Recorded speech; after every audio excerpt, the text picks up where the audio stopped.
اور وہ ڈوگرا راج کے بارے میں پوری طرح واقف تھے، کیونکہ جو ڈوگرا راج ہے کشمیر میں وہ پاکستان بننے سے پہلے ہی وہاں پر ظلم و ستم انہوں نے ڈھایا ہوا تھا۔ تو سلمان بھائی، جب یہ ڈوگرا راج لگا ہوا تھا، یہ ان کا جو مہاراجا تھا ہری سنگھ، تو اس نے کیا آگے کیا کہ کیا وہ انڈیا چلا گیا، جا کے وہاں سے انڈیا سے امداد حاصل کی کہ پاکستان قبضہ کر رہا ہے، اپنی فوجیں بھیجے، تو اس پہ بعد کیا جو معاملات ہوئے؟ جی میں میں بتاتا ہوں اپنے ناظرین و سامعین کو۔ اگست کا مہینہ ہے اور اس میں ہوا یہ کہ جب پاکستان اور انڈیا قائم ہو گیا اور دونوں طرف سے جو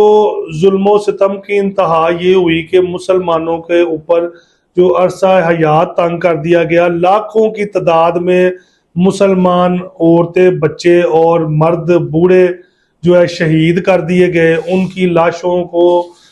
جو نیزوں اور تلواروں پر ٹانگا گیا، اور جو سن کر قائد اعظم محمد علی جناح صاحب نے خود یہ کہہ دیا کہ اگر مجھے یہ پتا ہوتا کہ اس طرح کی ظلم و بربریت ہوگی اور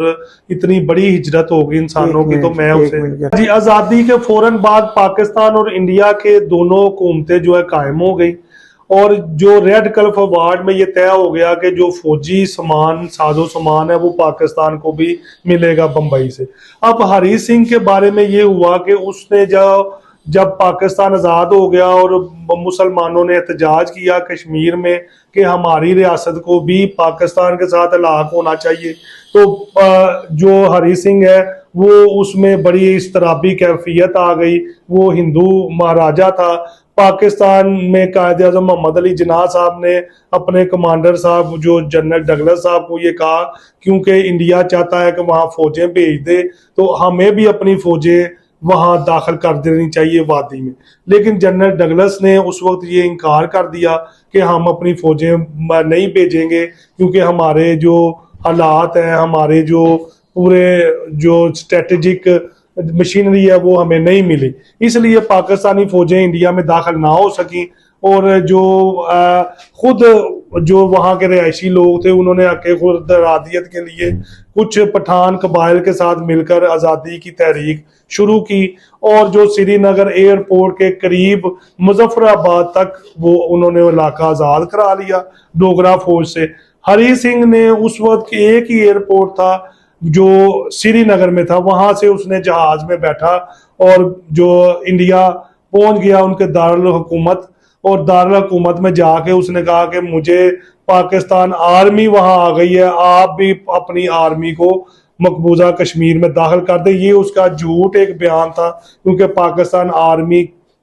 مقبوضہ کشمیر میں کبھی بھی آج تک بھی نہیں گئی۔ اس نے انڈیا نے اپنی آرمی بھیج دی، اور جو ایک لائن ڈرا ہو گئی جہاں تک کشمیری عوام اور کہہ لیں ان کے ساتھ جو تحریک آزادی میں قبائل پٹھان شامل تھے وہ مظفر آباد تک رہے، اور اس سے آگے جو ہے اس نے ہری سنگھ نے انڈیا کے ساتھ مل کے ایک مقبوضہ ریاست قائم کر لی، لیکن وہ انڈیا اور پاکستان دونوں کا وہ حصہ نہیں تھی۔ انڈیا گیا یو این او میں ہری سنگھ کے ساتھ، اور وہاں پر جا کے یو این او نے یہ کہا کہ ایک ریفرینڈم ہوگا جس میں مقبوضہ کشمیر اور آزاد کشمیر میں رہنے والے لوگ اپنی ووٹنگ کریں گے، جس سے وہ اپنے مستقبل کا فیصلہ کریں گے، لیکن آج تک انڈیا اور ہری سنگھ کی وفات کے بعد بھی انڈیا نے آج تک وہ ریفرینڈم نہیں کرایا۔ چلیں ناظرین، ہم دیکھتے ہیں آگے جو کشمیر کے معاملات ہیں، آپ کو بیک گراؤنڈ سے بتایا سلمان بھائی نے بڑے اچھے طریقے سے، تو امید کرتے ہیں کہ جو مسئلہ کشمیر ہے وہاں کشمیری عوام کی امنگوں کے مطابق حل ہوگا۔ یہ جو لائن آف کنٹرول ہے جو 1947 میں جب یہ انڈیا گیا اقوام متحدہ میں، تب سے یہ لائن آف کنٹرول جو ہے نا وہ قائم ہے، اس سے آگے نہ انڈیا آ سکا نہ پاکستان جا سکا ہے۔ تو اب امید کرتے ہیں کہ جو کشمیر کے عوام ہیں ان کی امنگوں کے مطابق کشمیر کا حل ہوگا۔ یہ نظر تو نہیں آ رہا، لیکن دعا ہم یہی کرتے ہیں کہ اللہ تعالیٰ کشمیریوں کی جو پریشانیاں ہیں وہ دور کرے۔ اللہ آپ کا اور ہمارا حامی و ناصر۔ السلام علیکم۔